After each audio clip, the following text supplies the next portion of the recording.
you don't believe me, some Donny decided to hire me at Mercedes about 10 years ago. So from the rich energy scandal to signing too many drivers to your outfit, here are 10 instances, in no particular order, where F1 teams are completely and utterly thick. Number 1. Arrows get scammed by a Nigerian prince. F1 was not always the financial powerhouse that it is nowadays, and while now we may still have to suffer with the consequences of F1 Twitter, from the team's perspective, more money is, funnily enough, quite a good thing. That wasn't so much the case at the end of the 20th century, Arrows coming into 1999 needing significant more funding just to stay afloat. Enter Malik Abdul Ibrahim, a Nigerian prince who offered to purchase a third of the team for a nice little sum of $125 million US. Now if you've ever had, I don't know, an email address, you might be familiar with this scam already. Some of you might just have fallen for it, and if that is you, I've heard clicking on the subscribe button gives you 5,000 Bitcoin. Anyway, team boss Tom Walkinshaw did fall for it, and the Arrows A20 rolled out of the garage with energy drink sponsor T- adorning the side pods. That branding changed over the first half of the year, at one point displaying an ambiguous countdown, perhaps the team's slow inevitable demise, as shockingly enough, out of that promised $125 million, Arrows received the same amount as they did points that season. Just kidding, they got sweet all. Walkinshaw was eventually able to wrestle his shares back as Ado Ibrahim ran back to Nigeria and kept a low profile by running for president in 2023. Sadly though, the damage had already been done. Arrows 2 vanished midway through the 2002 season, and it also wouldn't be the last time an energy drinks company crippled a team on false promises. Number 2. Haas trusts Rich Energy for some reason. Haas wouldn't fall for those scam emails in 2019, but they did believe a sentient mop instead. William Story-backed Rich Energy became the team's first ever title sponsor on the eve of that year's season, and the return of a black and gold livery aside, people were already rather skeptical of this guy. Hell, I should know, I ended up interviewing him back when I was pretending to be an F1 journalist in 2020. An energy drinks company crippled a team on false promises. Number 2. Haas trusts Rich Energy for some reason. Haas wouldn't fall for those scam emails in 2019, but they did believe a sentient mop instead. William Story-backed Rich Energy became the team's first ever title sponsor on the eve of that year's season, and the return of a black and gold livery aside, people were already rather skeptical of this guy.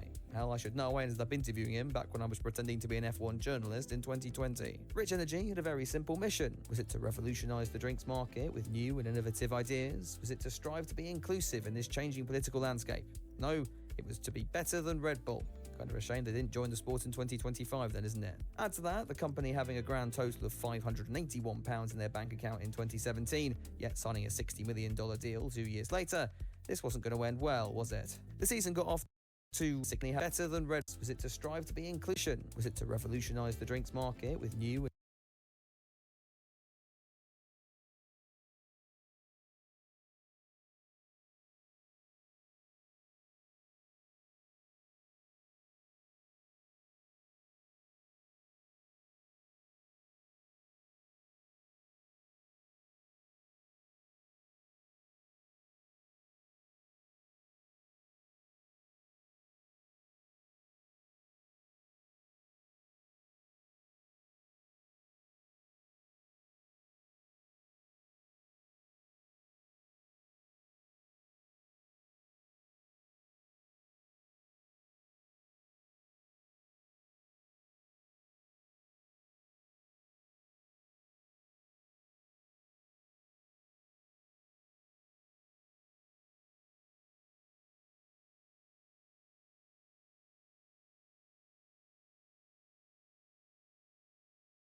and innovative ideas? Was it to strive to be inclusive in this changing political landscape? No, it was to be better than Red Bull. Kind of a shame they didn't join the sport in 2025 then, isn't it? Add to that, the company having a grand total of £581 in their bank account in 2017, yet signing a $60 million deal 2 years later. This wasn't going to end well, was it? The season got off to an interesting start when the company began screaming their slogan from the rooftops after Haas finished ahead of Red Bull in pre-season testing, which as any actual F1 fan would know means f*** all. The company were then in the headlines for a different reason, as their logo came up in a copyright lawsuit with white bikes, story continuing to attract the wrong attention in the courtroom, where he was described as a poor witness who, rather than answering questions, spiraled into speeches regarding his vision and began referring to himself in the third person. Anyway, as the season started, and funnily enough Haas were not better than Red Bull, Rich Energy didn't take that news particularly well. This came to a head at the midpoint in the year, the company announcing their split from the Haas F1 team, not via statement, but via Twitter, and thus would not be paying the team for the remainder of the year. William Story followed this up with his own statement that was just him driving a Rich Energy branded milk float.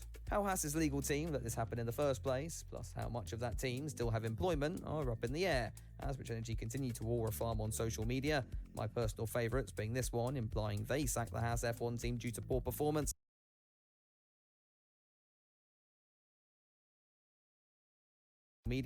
My personal favourites being this one, implying they sacked the Haas F1 team due to poor performance, and the mop himself shocking F1 engineers with his speed in an F1 car, claiming he was apparently faster than Lance Stroll, which really isn't the flex that you think it is. At least unlike Arrows, Haas still remain on the grid today, though it's kind of baffling that Rich Energy still hold an argument to be the second worst sponsor associated with that team. Number 3. McLaren Honda. Need I say any more? Obviously, we're not talking about the OG McLaren Honda, their long-running and successful partnership in the 80s and 90s, bringing the team tons of success as they powered the likes of the Professor and the lover of his 15-year-old students to a whole host of world championships. So, when the partnership was due to be renewed at the start of the turbo hybrid era, people were obviously excited, though this didn't come without some risks. McLaren were already in a long-running partnership with Mercedes, who had produced the best engine by miles for the regulation changes in 2014, and had left competitors Ferrari and Renault in their hybrid-powered dust. The Woking squad were adamant, however, that this sort of arrangement would never allow a customer team to consistently challenge at the front, McLaren losing their work status after the Germans bought out the Brawn squad in 2010. Now, at the time, that statement wasn't necessarily false. There was no obligation for customers to receive the same spec engine as the works team. That only amended after the farcical scenes of a 2017 Sauber running year-old Ferrari power entered the fray. Problem was, McLaren turned to old friends Honda for help, only they had no idea what they were doing. That wasn't helped by McLaren pushing deadlines and specific targets regarding how the engine was meant to be packaged into the car, and the result was this embarrassing display of two world champions preferring to be remembered for this instead of anything they achieved on track in 2015. Hey dude, I feel so confident speaking like an American. Me too, can't wait to eat a hot dog. I'm totally psyched, American bro. Woo! Yeehaw! Yeah! Yeehaw! Fernando Alonso, comparing the engine to that from a GP2 car at Honda's home race, did little to improve relations, and after 3 embarrassing years at the tail of the field, McLaren and Honda parted ways, with the papaya team switching to Renault power for 2018, which if anything shows just how far they'd fallen. You could argue though, everything sort of worked out in the end for this one. Honda went on to power Toro Rosso and later Red Bull, who just said build the best engine you can and we'll get Aero Jesus to fit it into our car, and as they went on to be a driving force with Max Verstappen, and this field car at Honda's home race did little to improve relations, and after 3 embarrassing years at the tail of the field, McLaren and Honda parted ways, with the papaya team switching to Renault power for 2018, which if anything shows just how far they'd fallen. You could argue though, everything sort of worked out in the end for this one. Honda went on to power Toro Rosso and later Red Bull, who just said build the best engine you can and we'll get Aero Jesus to fit it into our car, and as they went on to be a driving force with Max Verstappen, a reshuffle at McLaren saw a certain Zach Brown brought in to stabilise the ship, which seems to have worked out rather well, hasn't it? Number 4. Renault don't care about succeeding in Formula 1. While Mercedes are remembered for their pioneering efforts and their utter domination from 2014 to that race in 2021, it hasn't cast a shadow large enough to obscure whatever the hell Red Bull, and more specifically, Renault were playing at during the same time period. The engine supplier made the decision to prioritise development at the end of the V8 era, leading to 4 consecutive titles with Sebastian Vettel behind the wheel.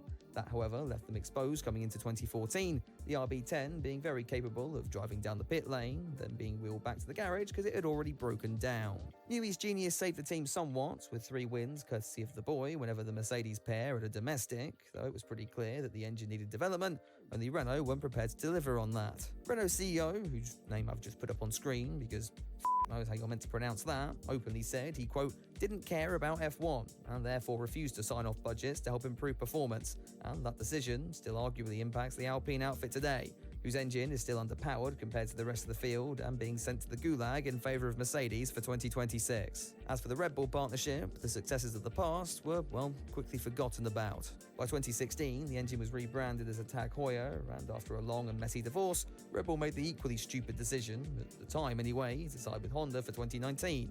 Though, as we've already established, that worked out kind of well in the end. Number 5. Life's F1 engine ironically kills itself. Sticking with engines and dipping into the 90s, and quite frankly, we could have a whole separate list of just weird shit that happened at this time in Formula 1. This was a time where every year loads of smaller outfits would pop up to Grand Prix and be forced to qualify for actual qualifying, where they were usually just last anyway. One of those teams was called Life, which was probably named after what it sucked out of most of the people that drove their cars. Life took the approach that bigger always meant better, which we all know is not necessarily true. Well, at least that's what I tell myself at night. This methodology led to the Life F190, which entered the 1990 season sporting a W12 engine. That's not really my forte, so having done plenty of research into the matter, long story short, it was f***ing dreadful. The power unit of a typical F1 car in the 90s produced about 700 horsepower. The W12 was lucky to get about half of that, officially clocking in at 450, and I'm pretty certain a lot of those horses were well on their way to the glue factory in this thing. Life didn't even have the car equipped with a rev counter, struggled to find drivers who wanted to drive for them, and that was no real surprise when they were at times almost 6 minutes slower than the next fastest car on a qualifying lap. Yes, you heard that right.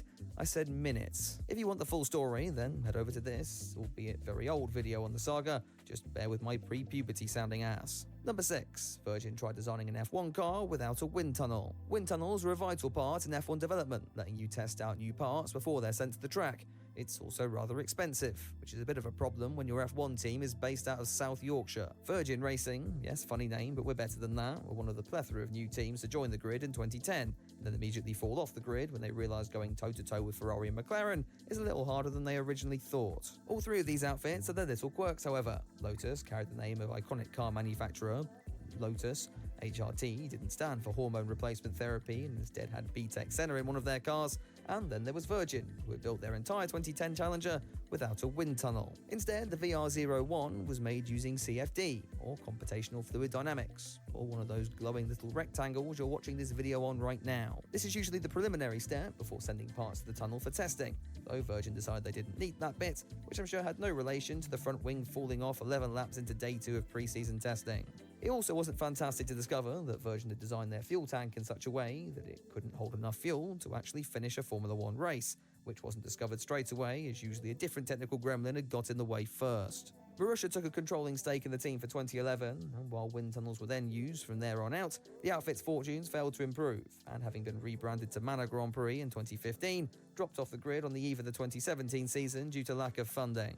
At the end of the day, Virgin predicted that wind tunnels would soon be a thing of the past as CFD models got stronger and stronger, and granted, looking at the current lay of the land, they weren't completely wrong, just 20 years too early. Number 7. Jaguar lose a real $300,000 diamond at the Monaco Grand Prix. Picture this, you're an F1 team, on the rocks financially, and then you get an idea to place a lucrative diamond in the nose cone of your F1 car, only you decide to do it for the Monaco Grand Prix. In 2004, Jaguar appeared in the Principality, sporting an updated look to promote the new Ocean's 12 film starring, funnily enough, Brad Pitt of all people. The big headline, however, were these diamonds fit into the nose cones of each of the cars, each one worth, well, apparently every news site's just made a number up, so $69 million each, who knows? Now, does it make sense to place a money-can't-buy diamond in the most susceptible part of a Formula 1 car around the most incident-prone track in the world?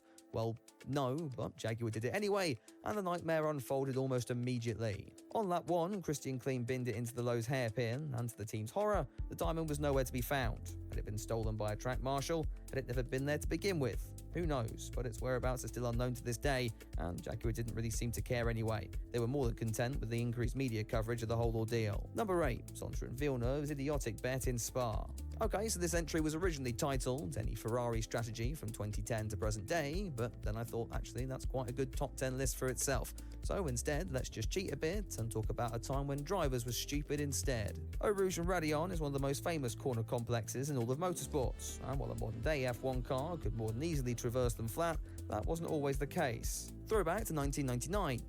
Again, quite a lot happened that year, didn't it? 1997 world champion Jacques Villeneuve may now be better known for the floods of fecal matter that emanate from the Canadian's mouth, and back in the day, it seemed things weren't much different. Be better known for the floods of fecal matter that emanate from the Canadian's mouth, and back in the day, it seemed things weren't much different. While he was fighting to retain that title in 1998, granted not very well because Williams had seemingly forgotten how to be an F1 team that year, he had a rather spectacular shunt at the famous corner, fortunate to emerge without any serious injuries. The Canadian thus placed a bet with BAR teammate Ricardo Zonta at the 1999 Belgian Grand Prix weekend that he could take Eau Rouge full throttle without braking. So Friday rolls around and Jacques pulls it off. Granted, he did end up wedged in the barrier at the end of it though. Upon seeing this, one might think, probably not a good idea to do that. But Ricardo Zonta had other ideas. Off went the Brazilian after the red flag, and sure enough, here he is turning his BAR into the world's most expensive fidget spinner. Hey, at least Craig Pollock appears to see the funny side of things. Number 9. Sauber signed 3 drivers. Here's a question that even the Drives to Survive fans can get right. How many F1 cars are able to be run by each team on a given Grand Prix weekend? If you said 2, that's the right answer. If you said 1, well, it's nice to have Max Verstappen watching the show. And if you said 3, well, Grand Prix weekend. If you said 2, that's the right answer. If you said 1, well, it's nice to have Max Verstappen watching the show. And if you said 3, well, your name must be Manisha Kaltenborn. The 2010s were a period of great change in Formula One, and that extended beyond the racetrack. An influx of women entering high-profile positions and fighting stereotypes, and yet political correctness was never really my thing. While the vast majority of these proceeded to excel in their roles, the sad reality was that just one high-profile mistake would damage the overall image of women in motorsport. Enter Kaltenborn over here. The Indian became the first female F1 team principal when she took the reins of the Sauber squad in 2013, and for the most part, she didn't do too bad of a job. Then 2015 rolled around. This is former Caterham F1 driver, one of the first pioneers of F1 Twitter, Guido van der Garde, and having lost his drive at the end of 2013, signed up as a reserve driver for Sauber the following year. During that campaign, he was informed that he would be a race driver for the outfit in 2015. Fantastic news, until 5 months later when he was told actually his services wouldn't be required and that the team had opted to go with Marcus Ericsson and Felipe Nasr instead. That didn't make the Dutchman particularly happy, and he went on to file a lawsuit, which he eventually won. Sauber were told they had to uphold Van der Garde's contract and allow him to race in the 2015 season, only they had 2 more drivers who felt rather the same way, in a situation that gets even more embarrassing when you find out Kaltenborn started out her F1 life as a lawyer in the team's corporate department. The lawsuits continued right up to the Thursday of the season-opening Australian Grand Prix, with the team having to sit out FP1 in fear of violating court orders and having their assets seized. Speaking of FP1, might be a good time to subscribe if you haven't already. Anyway, when all hope looked lost, Van der Garde had a last-minute apparent change of hearts, which also might have had something to do with the estimated $16 million he received to sit on his arse for the remainder of the year. Nasr and Ericsson were thus able to race the season, taking home 36 points and 8th in the championship. Van der Garde raced in other categories until 2023, and now terrorizes the broadcasting sector instead. Number 10, Oscar Piastri, and whatever the happened at Alpine in 2022. Now how can we forget this one? We're about to enter the next season.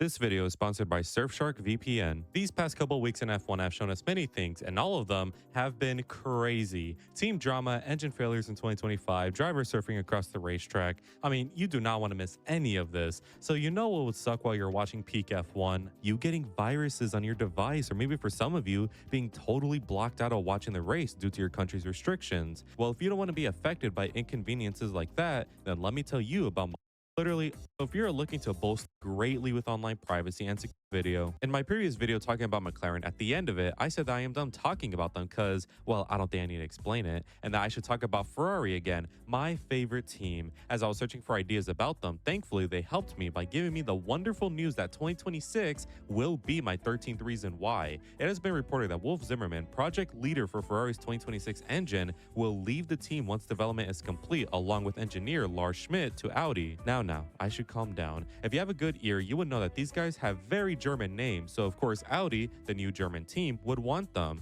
They likely just gave them better wages and positions at Audi, so of course they would make that jump. Yeah, there is the chance that these guys left because the Ferrari engine was that bad, but I doubt it. However, there is still a bad thing with this. Losing key personnel for the new era right when it begins is not ideal, to say the least. Unless they left extremely descriptive notes that anybody can read and replicate, this is gonna at least be a minor problem for the team to figure out. Key staff leaving like this can either be inconsequential or collapse the entire team. Just look at Red Bull. So I'm not going to make a video moping about how bad we're going to be for next year. Instead, I am genuinely curious with how we're going to look for 2026 because there have been little to no rumors about next year, which is fine. But then you look at Mercedes or Aston who are boasting about how good they're going to be for next year, and it does at least start to raise anxiety, at least for me. So I finally want to do some digging and see just where this team could be for next year. There are so many factors we need to look at, such as the information we do know for next year, the people leading the team and the project, if there is room for improvement, and of course, the grand old question,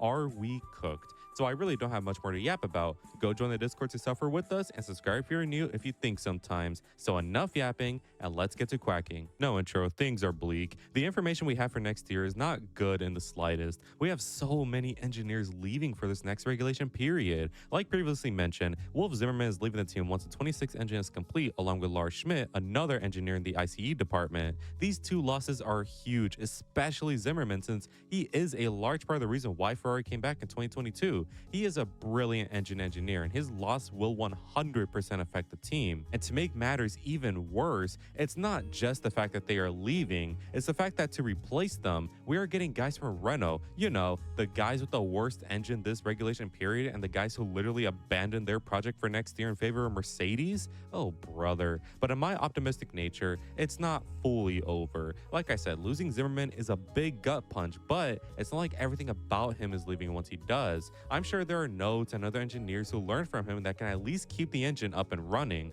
Plus, while he was a big part of the puzzle, there are still so many pieces left that we could 100% work with. Reminder people, in the era of hybrid engines and all that sort, Ferrari has stood toe-to-toe with Mercedes. You didn't see Renault in 2018 outdragging Mercedes, or even Honda in 21 competing horsepower-wise. It was Ferrari competing with them and sometimes beating them, even aside from the illegal 2019 engine. Zimmerman's loss will be felt, but this won't completely kill the team. There is still a bit of hope. Plus, it is to be expected. Audi are a German team entering the grid in a time where there is little German representation on the grid anymore. No more German race. Mercedes feel more British as time flies, and Hulk is the only German driver who is 38, mind you, say grid in a time where there is little German representation on the grid anymore. No more German race. Mercedes feel more British as time flies, and Hulk is the only German driver who is 38, mind you. Audi is the German pride that the grid needs, so them could become more German engineers than, I'm not finishing this joke, is to be expected. Plus, aren't we forgetting something? Mattia Binotto is the literal head of the project there. He is the top one engineer at the team, which thank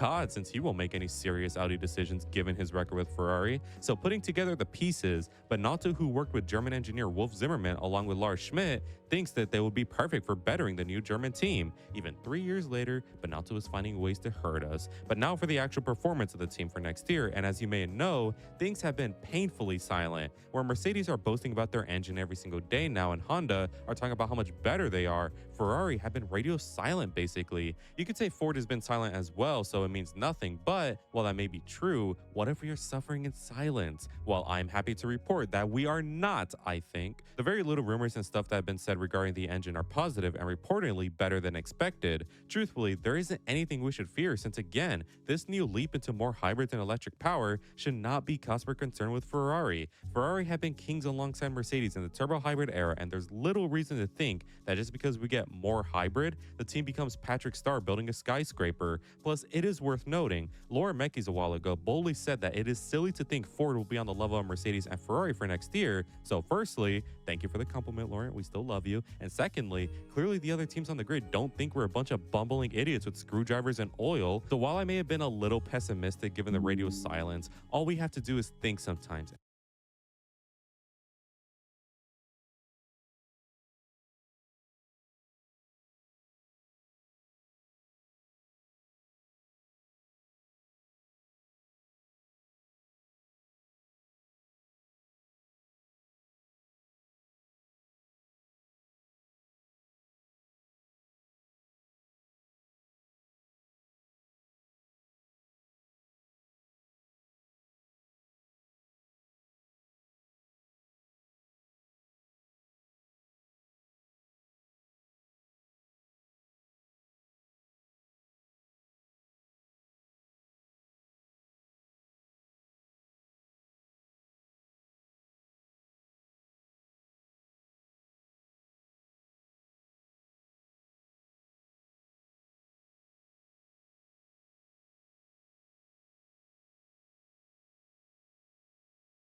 Of a truly great Formula One talent, not just a quick driver or a race winner, but the kind of prodigy who might define an era, a generational talent. In theory, the signs should be bloody obvious. Sky-high expectations at a young age, record-breaking junior results, jaw-dropping drives against older competition, and glowing endorsements from legends. So, that begs the question, competition and glowing endorsements. Junior results, jaw-dropping drives against older competition, and glowing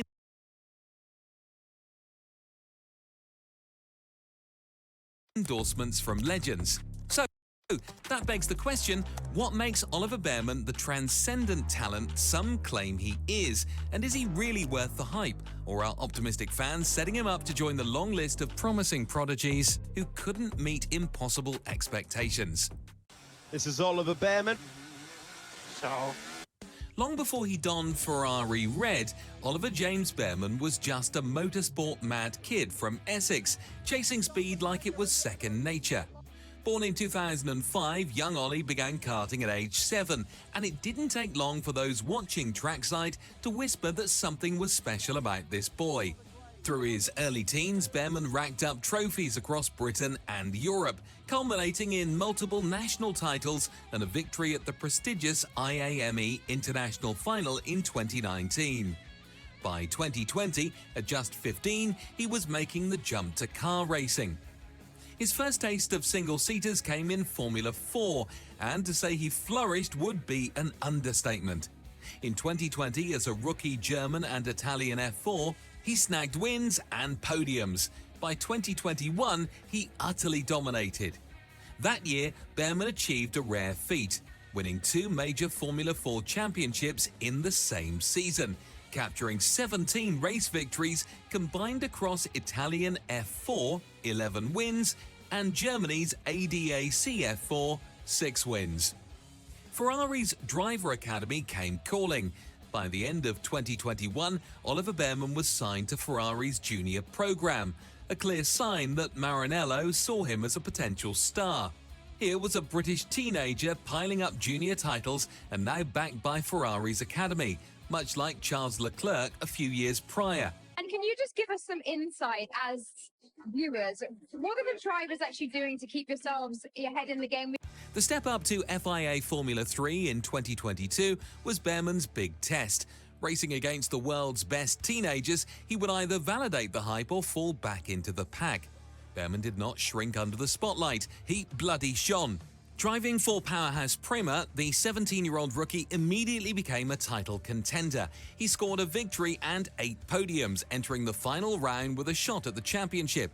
Bearman came tantalizingly close to snatching the F3 crown, ultimately finishing 3rd, just a handful of points behind champion Victor Martins. Formula 2 in 2023 was where things got interesting. On raw pace, Bearman was electric. He won 4 F2 races in his maiden season, an almost unheard of tally for a rookie. That's as many wins as George Russell scored in his title-winning F2 year. In Baku, Bearman dominated both sprint and feature race, a double victory that seasoned observers still reference as proof of his ceiling, regardless of what happened afterwards. But the consistency needed for a championship wasn't there yet. His 2023 season was marred by errors and misfortune that left him only 6th in the points. He could be blazingly fast one weekend and off-colour the next. He had some highs and some lows to be ironed out. Clearly the best rookie of 2023, but still prone to mistakes. His 2024 F2 campaign proved even more challenging. Prema's form dipped, technical gremlins struck, and despite adding a few more wins, inconsistency persisted.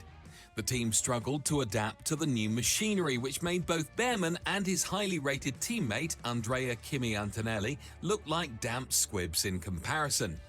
By mid-2024, the hype had cooled slightly. The talent was clearly there, but Bearman hadn't dominated F2 like Russell or Oscar Piastri in comparison. By mid-2024, the hype had cooled slightly. The talent was clearly there, but Bearman hadn't dominated F2 like Russell or Oscar Piastri did as rookies. Was he truly the next generational star, or just another very good junior who might plateau? Ollie, are you with us? I see my team. It's March 2024, Saudi Arabian Grand Prix in Jeddah. Bearman is there as an F2 driver when Carlos Sainz falls ill with appendicitis. Ferrari needs an immediate stand-in, and the call goes out to their 18-year-old reserve. This wasn't any debut. It was a race seat in Ferrari red on one of the fastest street circuits with a couple hours' notice. Bearman only learned at 1:30 p.m. Friday that he'd be racing later that day. It's better like this, you don't have time to think about it, Ferrari boss Fred Vasseur quipped. Despite just 1 hour of preparation, Bearman immediately looked at home. He was throwing the Ferrari around and exploring the limits from FP3 onwards. When qualifying came, he advanced through Q1 and came within 0.036 seconds of Q3, nearly knocking out 7-time champion Lewis Hamilton. He qualified P11, honestly an astounding result. Even more impressive was his composure off-track. Instead of celebrating P11, Bearman expressed disappointment about the small mistake that cost him Q3, some ultra-high standards from an 18-year-old. Then came race day. Over 50 grueling laps, Bearman drove like a seasoned pro. He kept his nose clean at the chaotic start, settled into a rhythm and climbed into the points. His decisive overtakes caught everyone's eye, and his lap times improved until he was matching Charles Leclerc's pace. When Hamilton and Lando Norris attacked him in the closing laps on fresh tyres, Bearman didn't flinch. He held them both off and crossed the line P7, scoring points on debut and beating 2 of Britain's biggest F1 stars. The praise was immediate. Leclerc called it exceptional and super impressive. Hamilton waited by Bearman's car to give him a handshake and hug, noting he himself hadn't been